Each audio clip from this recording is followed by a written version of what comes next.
வணக்கம். என் பேரு சாந்தி. நான் உதய பெருமாளோட மனைவி. ஐயோ, என்னை ஏமாத்தினதுக்காக பல தடவை நியாயம் கேட்டு நான் அவர்கிட்ட போயிருக்கேன். போலீஸ் கிட்டயும் போக ட்ரை பண்ணிருக்கேன். ஆனா அவரோட செல்வாக்க வச்சு என்ன மிரட்டி எதுவுமே பண்ண முடியாத மாதிரி ஆக்கிட்டாரு. தயவு செஞ்சு மக்கள் யாரும் அவருக்கு சப்போர்ட் பண்ணாதீங்க.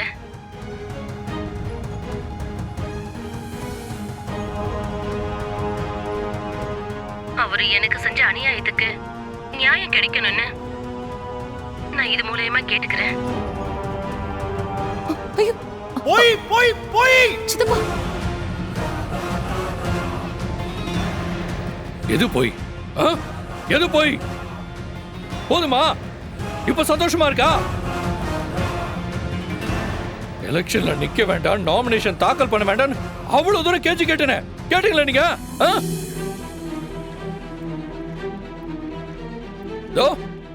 உங்களோட வீண் புடிவாதத்தினால இப்ப ஒட்டுமொத்த குடும்ப மனமும் போச்சு. இப்ப சந்தோஷமா இருக்கா? சொல்லுங்கப்பா, சந்தோஷமா? சொல்லுங்க, சொல்லுங்கப்பா, சொல்லுங்க.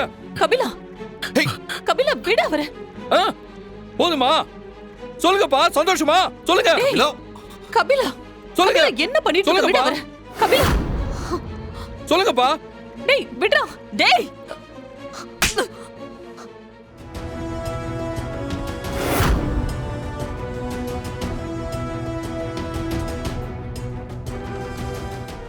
கொன்னுடுவ ராஸ்கல். யார் சட்டையை பிடிக்கிற நீ? என்னடா நினைச்சிட்டு இருக்க நீ உன் மனசுல? எப்பரா அவர் சட்டையை பிடிக்கிற அளவுக்கு உனக்கு தைரியம் வந்துச்சு? தொலைச்சிருவ சொல்லிட்டேன்.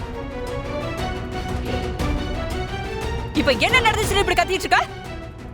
எவ்வளவு ஒருத்தி என் புருஷன் அவளை கல்யாணம் பண்ணி ஏமாத்திட்டாருன்னு அவ வந்து சொல்லிட்டு இருக்கா. அதை நான் அப்படியே நம்பிடுவேனா? இத்தனை வருஷமா நான் அவர் கூட வாழ்ந்துட்டு இருக்கேன்.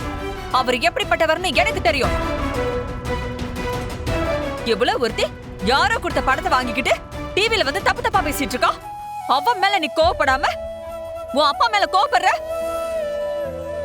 இத பார், உன்னால முடிஞ்சா அவளை பத்தி விசாரிச்சு இந்த பிரச்சனையை எப்படி சரி பண்ணலான்னு பாரு.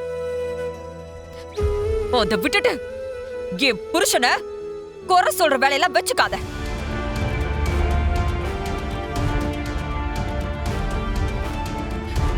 யாரும் அந்த பொம்பளை சொல்றத நம்பாதீங்க.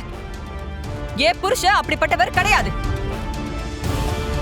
யாரோ வேண்டாதவங்க செஞ்ச வேலையாதான் இருக்கும்.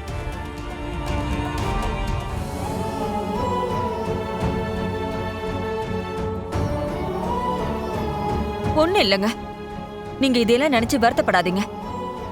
எனக்கு உங்களை பத்தி தெரியாதா? யாரு உங்களை நம்பலனாலும் நான் நம்புறேங்க. என்னங்க? எனக்கு என்னாச்சுங்க? எனக்கு